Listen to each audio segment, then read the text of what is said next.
So we see there each of the four immeasurables, and we've got the definitions there for each of the four immeasurables. For example, loving kindness, this heartfelt yearning and vision for oneself and others to experience happiness and the causes of happiness. And then we have what's called the proximate cause, what comes right before cultivating that, and that is to see the lovable qualities of another person and oneself. And then if we jump 2 columns over, it says that which is diametrically opposed. That's what's called the far enemy or distant enemy. So what is opposite to loving kindness is ill will. Here defined as the intention to harm or taking joy in another's misfortune. So that's the opposite of loving kindness. And so then the next one, the sign of success. How do we know our loving kindness practice is moving in the right direction? Is less ill will, as well as an increase in friendliness and warm-heartedness. But then we have, going back to the middle, there's what's called the false facsimile or the near enemy. And what that is, it's something that seems to be that quality, but actually it's antagonistic, it's polluting, corrupting it. And of course here, the near enemy of loving kindness is attachment. Attachment seems like it's loving kindness, but actually it pollutes and interferes.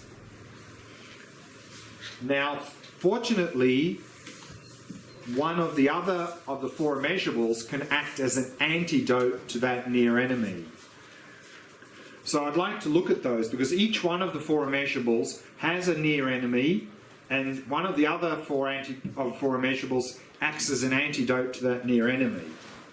So here in the first one we have loving kindness.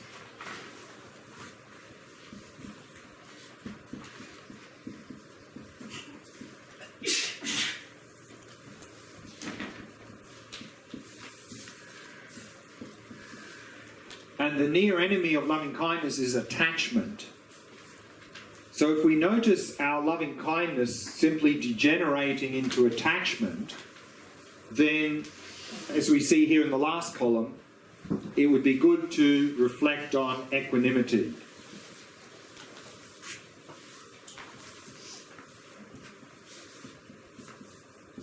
Because remember, equanimity is this impartial attitude, unbiased attitude, not having attachment to friends, aversion to difficult people, and apathy to strangers. So by reflecting on equanimity, we can overcome that attachment to the friends.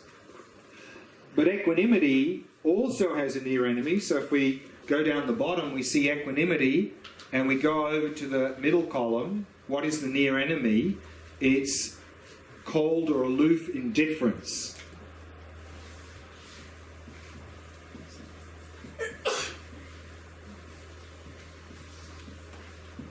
So indifference could seem like it's equanimity because we can be equally indifferent to everyone.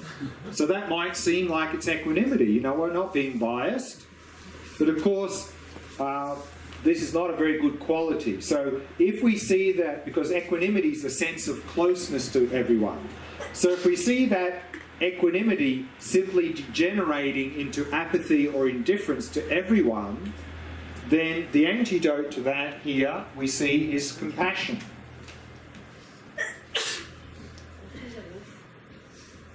Aloof means you stand away from.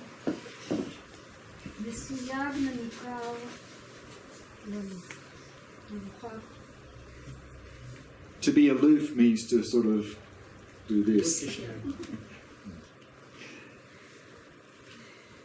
Compassion also has a near enemy here. We see that compassion, the near enemy is despair and depression, that we can, when we see a lot of suffering, we can just have this sense of despair or hopelessness. And of course, if we see our compassion degenerating simply into this despair,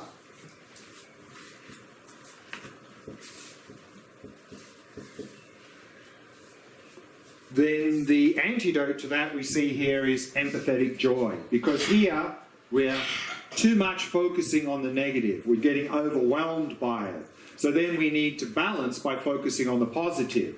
So therefore, the antidote to despair is empathetic joy, is rejoice in the positives of ourselves and others.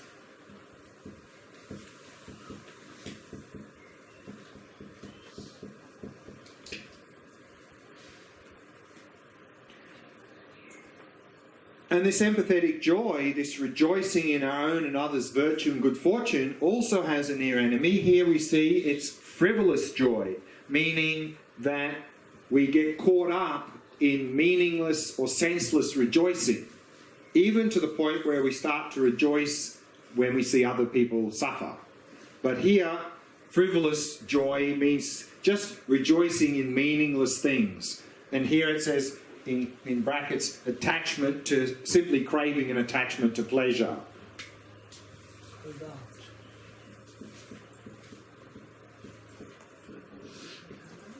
Frivolous just means meaningless, no meaning.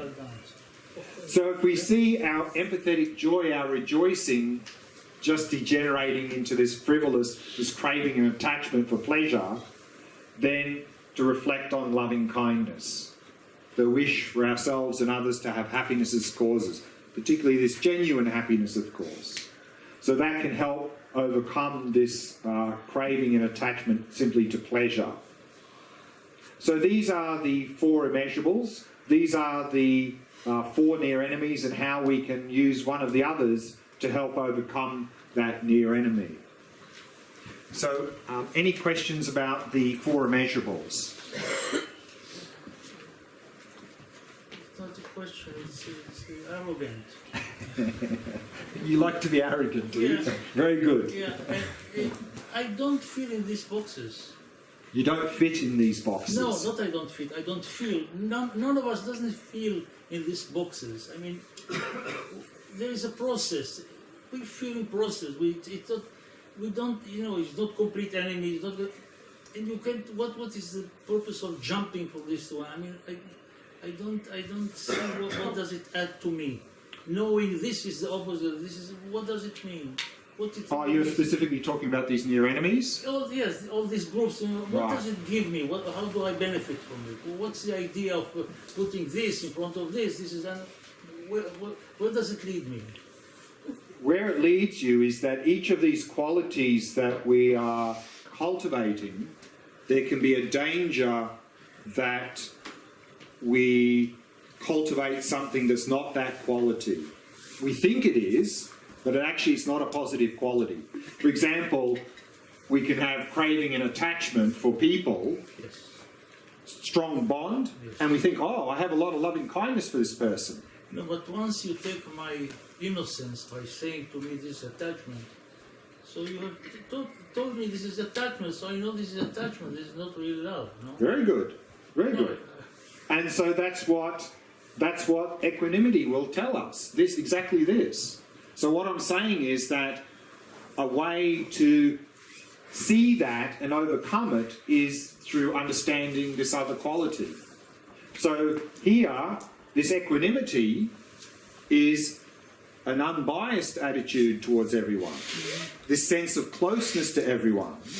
But we could be just doing this and we think we're being unbiased because I have an equal attitude towards everyone. I couldn't care less what happens to anyone, equally. You think really that we might make this mistake? Some people do, yes. Yes. They don't, I mean, this indifference may not be, couldn't care less, but it may be, we're sort of a little bit like this. Hello. A little bit aloof, but not to the point of I couldn't care less. But, I mean, really, we could be fooling ourselves that I have equanimity. I'm not biased toward anyone. But we don't really have that strong, close connection to people. And so then compassion will help us to get that connection, because we'll be seeing that everyone just like us is suffering. And then we can have that connection. So then that means that our equanimity will develop in a healthy way. So what you're trying to say, be careful, be careful, be careful. What I'm saying is that if we cultivate all four of these as best we can, will go a long way to degenerating into one of these others. So they'll be more pure. So what I'm saying is these four immeasurables sort of act as a unit, that they support each other.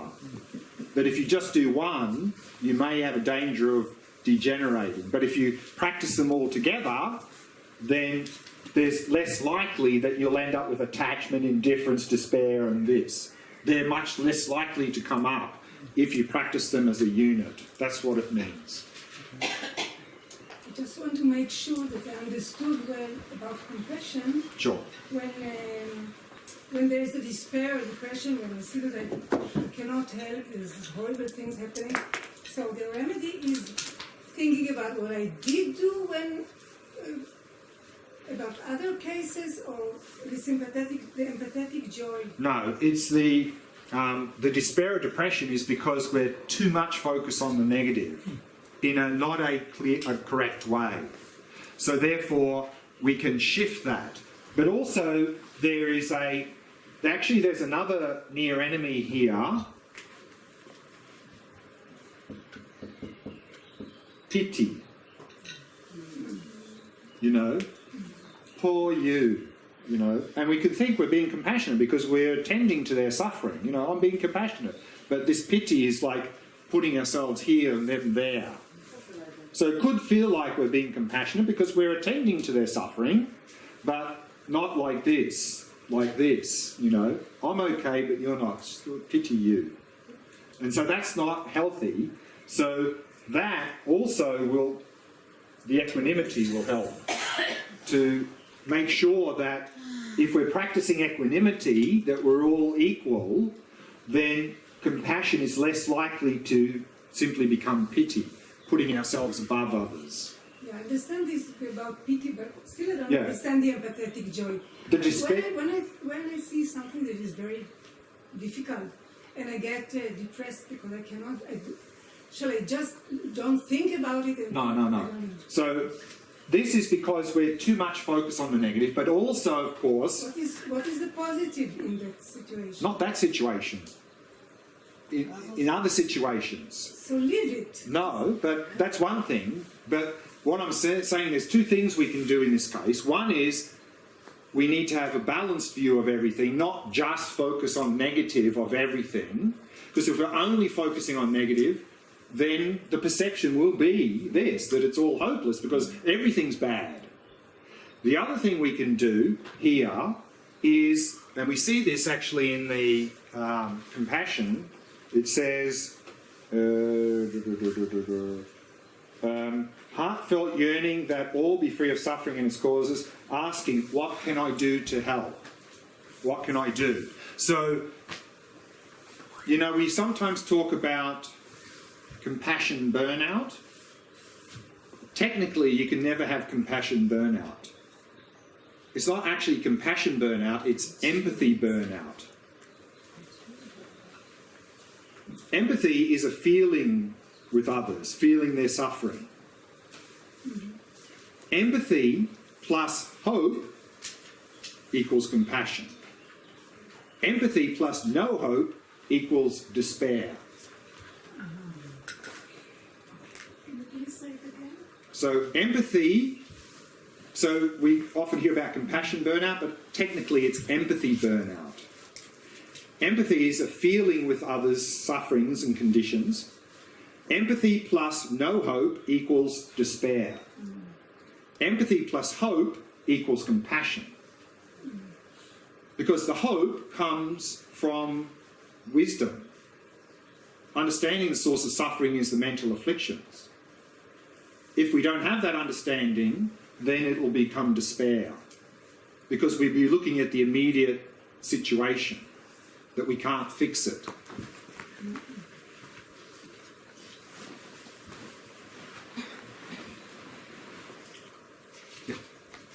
I think that there might be another enemy.